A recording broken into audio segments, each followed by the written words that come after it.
So I made a video on growing fodder, and I bought some barley from the feed store, some whole barley from the feed store, and soaked it like, they say, and I soaked it in probably a little bit longer than what they said, but I soaked it, and it was for like a week, and nothing sprouted.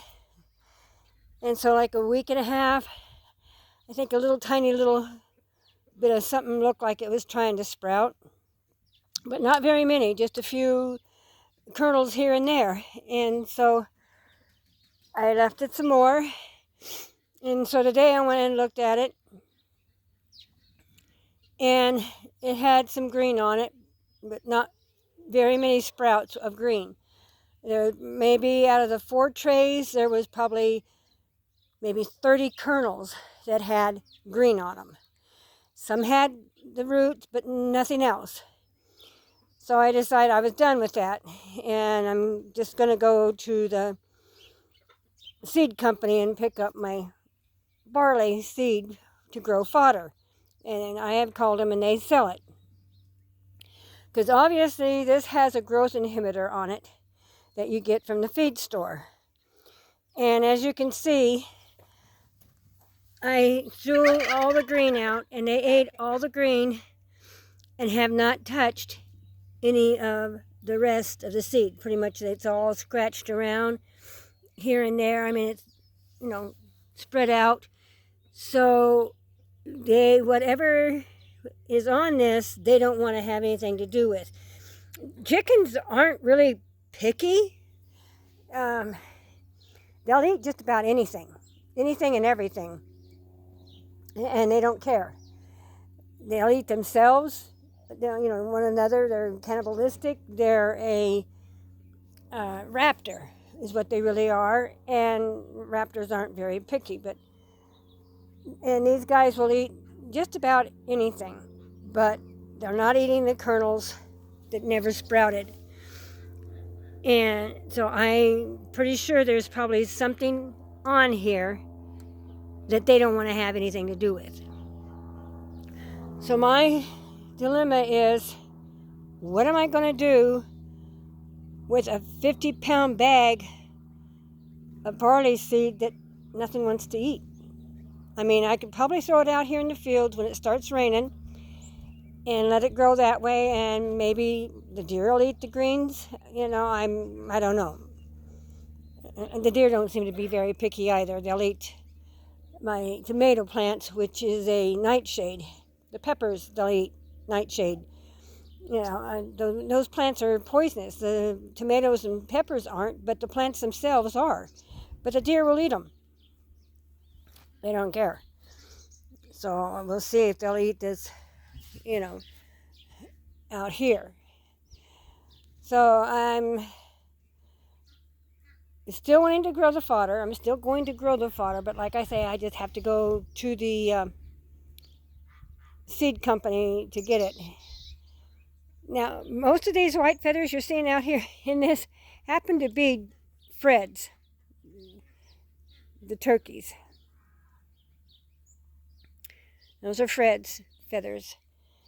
So, and I think I have one of the red rooster's feathers here as well. These are Fred. This is Fred's feather. That's a Fred's feather. That's one of the red turkey feathers. And there's more Fred feathers than the red turkey feathers.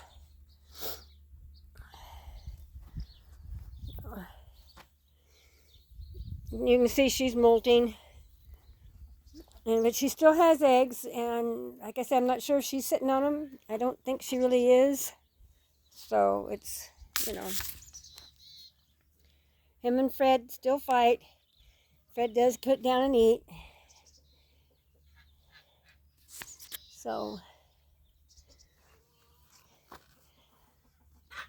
anyway, I do need to come out here and clean all this wood. I don't know where a lot of these chunks of wood came from. I think they came from when they were here at one time, and the chickens have just scratched them all up.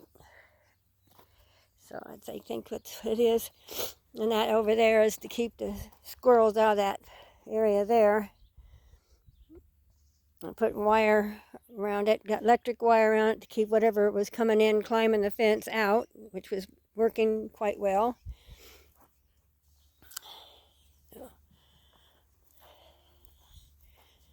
And those are your Jersey Giants, and that's a Brahma next to her. Now, I have seen them show pictures of these birds, and they're huge in other photos, videos. And that's a Brahma there, and that's a Brahma there. And we have the sapphires. I did sell 5 hens the other day. I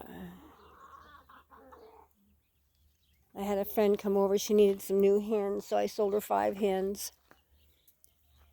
And she took the Jersey Giant rooster, and she took this silver-laced Wyandotte. She took the actually, I think she took 2 silver-laced Wyandottes. I had one that was a brood. She was broody and sitting on eggs.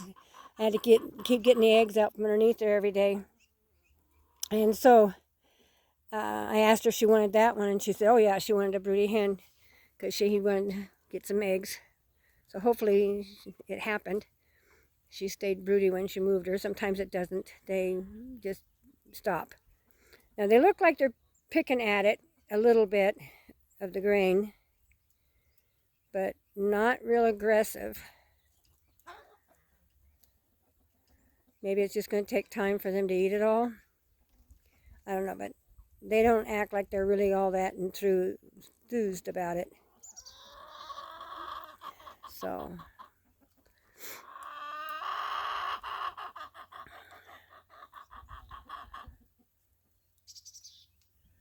but we still have plenty of chickens.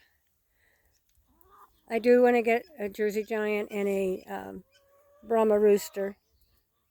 So this spring, I'll probably order a couple of those.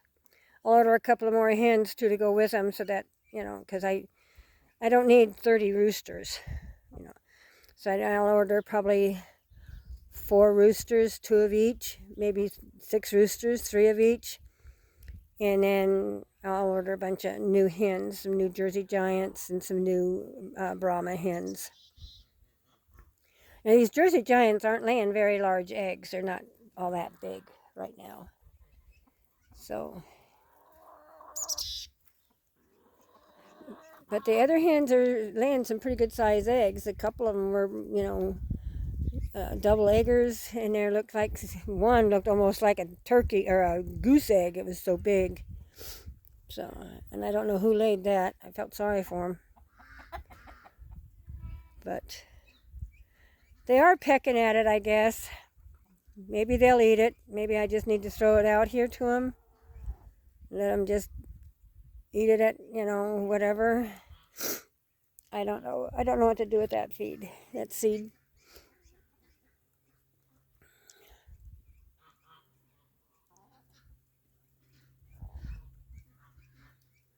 I know whole grains and stuff really do, it takes them a little bit longer for them to grind those down. Because like the mash and stuff, you know, it's pretty much ground down already, so they can digest it a little bit faster. But your whole grains take a little bit more for them to digest. So, you know, that also helps in the feed. But I wanted them to have some green grass, because this time of the year we don't have any green grass. We just have brown weeds. So, and this is October the 8th, I believe. Today's the 8th. And we haven't had no rain. And usually September's our rain. But like I said, we have no berries on the junipers, which is an indication of what our winters are going to be like. You know, all of these trees, even this one above me, should all be blue with berries. I mean, you can see them. Not very many berries on them. I have one over here that has a pretty abundant berries, but that's one tree out of how many on this piece of property.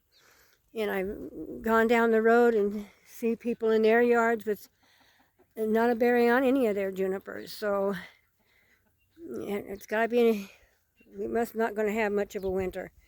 And usually the September rains, they put the first snows on the mountain, and there's no snow on the mountain. So our water situation is going to be pretty scary, because we're on a well, and our well's only gone dry once, so we had to re-drill it. And so I really am not in the financial way right now to have another well dug at $20,000 or $30,000 to have a well dug. It's a lot of money to have a well dug. So if we don't get some rain pretty soon and some snow on those mountains, it's not going to be good. Also, one of the sisters, the middle sisters, or they even said the south sisters, is an active. It has magma that is moving up the up inside the mountain on the west side. And something like it was like only 4 feet deep or something like that. I mean, that's not very deep. I'm over 5 foot, so that's like up to my shoulders, maybe 4 feet. I mean, this is a 5-foot fence. This is a 5-foot fence. That's an 8-foot post. So 4 feet, I mean, and the mountain's been very active, they said here lately. And actually, from what I understand, this whole coastal range here is what we call Ring of Fire. All these mountains, Mountain Hood that went off, there's Mount St. Helens that went off, that's part of this range of mountains that come from California up to Alaska, through Washington, and into Alaska, into Canada and Alaska. So yeah, the weather is changing, and I don't believe in climate change. I just believe in this is the way it's going to go. I don't think any, I realize man's probably done some things, but nature does a lot. Nature does a lot.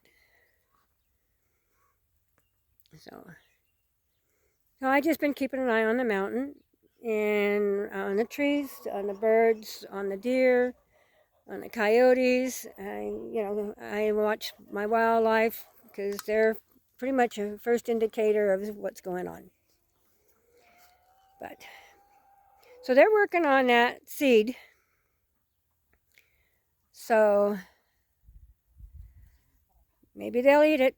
I'll probably throw a scoop or two out tomorrow and see how they do. Now this stuff has all been soaked in water, so but you can see none of it swelled up like that was going to grow. But you can see they're kind of picking at it. They're not really, going at it for it. So we'll see. I will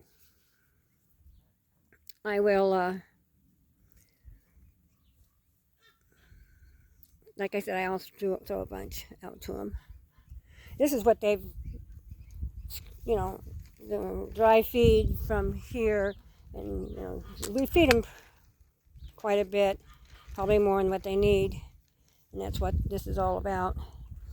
You can see they're not all that hungry, or they'd have ate more. They just kind of scratched through what they wanted and stuff, and they are eating on that a little bit. So that, we'll see. Please subscribe, push the notification bell, make a comment, and we'll catch you on the flip side.